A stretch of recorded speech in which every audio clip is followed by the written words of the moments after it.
The left is canceling Gina Carano, but there's hope. The left doesn't want unity. It doesn't want peace. You know that scene from 300 where Gerard Butler is kicking that spangly dude down that bottomless pit of nothingness? That's what the left wants to do to you. And by you, I don't just mean conservatives or Republicans. Liberals, libertarians, centrists, they're coming for everybody. And polling data shows that people across the political spectrum are scared to share their true beliefs on all sorts of subjects. They're scared that they will be canceled on social media, fired from their jobs, and ostracized from society.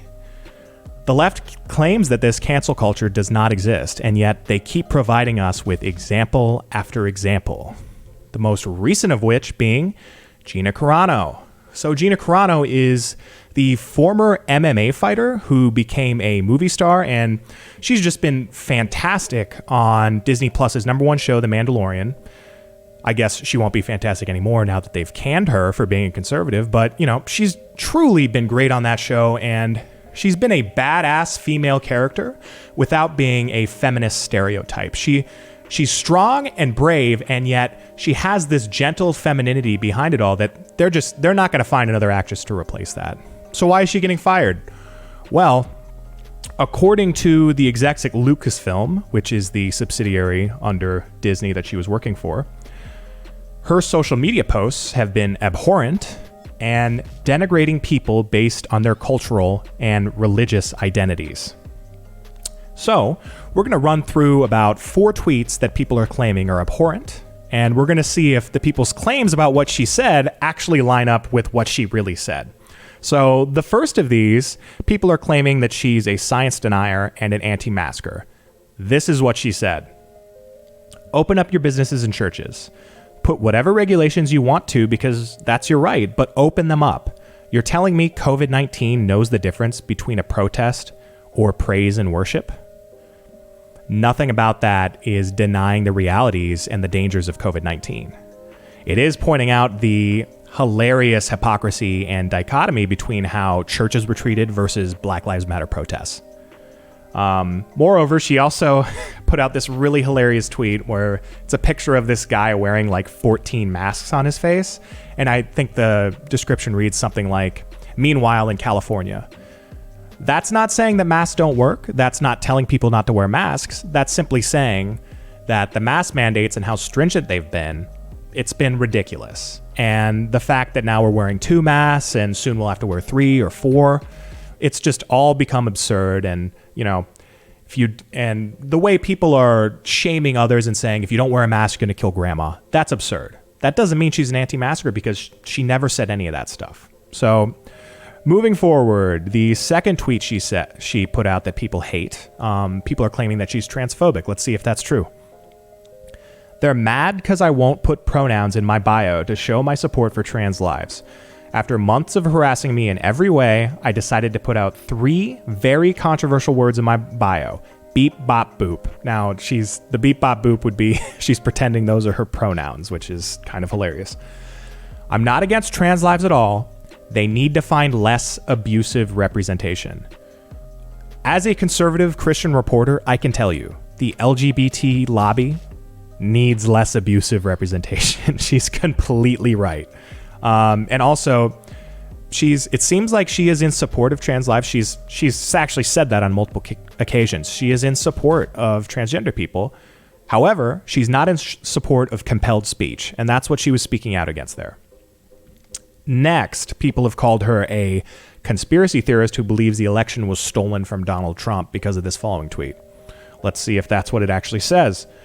We need to clear up the election process so we are not left feeling the way we do today. Put laws in place that protect us against voter fraud, investigate every state, film the counting, flush out the fake votes, require ID. There's nothing wrong with that statement. Okay, there's nothing in that statement that is saying that widespread election-altering, coordinated voter fraud occurred in 2020. What it is saying is that we saw lots of irregularities. We saw lots of localized versions of voter fraud and these sorts. Nothing that would overturn the election, but things that people are concerned about, things that have led people to be worried about our election security. And she's saying we need to shore up those processes and make it safer. And there is nothing wrong with that. And they, yet again, have misrepresented what she said. Lastly, this is the tweet that got her fired. People are saying that it is anti-Semitic, discriminatory towards Jews. Let's see if that's true. Jews were beaten in the streets, not by Nazi soldiers, but by their neighbors, even by children. Quote, because history is edited, most people today don't realize that to get to the point where Nazi soldiers could easily round up thousands of Jews, the government first made their own neighbors hate them simply for being Jews. How is that any different from hating someone for their political views? That's what got her fired. Now, there's two ways people have taken that. The first way, people have said that it's anti-Semitic. There is no way you can read that and think that it is anti-Semitic. It is clearly anti-Nazi and anti-acting like Nazis. So that is just absurd. But the second way, and I've seen both liberals and conservatives read it this way, which is, a little disturbing. I mean, it's completely wrong. Everyone that's saying this is wrong. People are claiming that what she did there was directly compare Holocaust Jews to American conservatives, and that she's saying, it's kind of like American conservatives are having their own cultural genocide right now. It's not what she was saying, okay? What she was doing is she was using historical precedent to explain that we shouldn't be targeting certain groups and certain communities and othering them and trying to have them banished from society and morally dehumanizing them, because that can lead to greater evils, and we've seen that in history. That's all she was saying. And so just to recap that, Gina Carano was saying, don't other people, don't ostracize them for having different beliefs. And the left responded by morally dehumanizing her, saying she was an evil person, ostracizing her and getting her fired. They just kind of had to go and prove her point.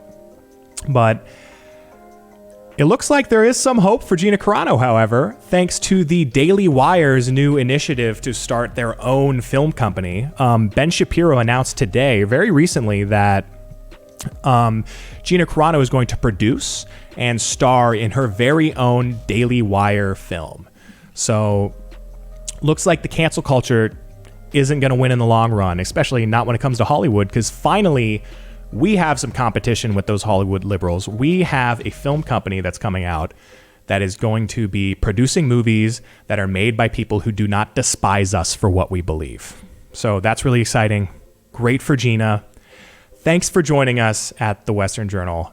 Hey guys, did you know we have a podcast called WJ Live? The Western Journal's mission is to equip readers with the truth, and that's the same mission we have on WJ Live. You'll hear from writers, editors, and special guests on the most important topics of the day. You can watch us every day at 5 p.m. Eastern, 2 p.m. Pacific on youtube.com/WJ Live. While you're there, help us out by subscribing and hitting the bell so you don't miss any future episodes. See you there.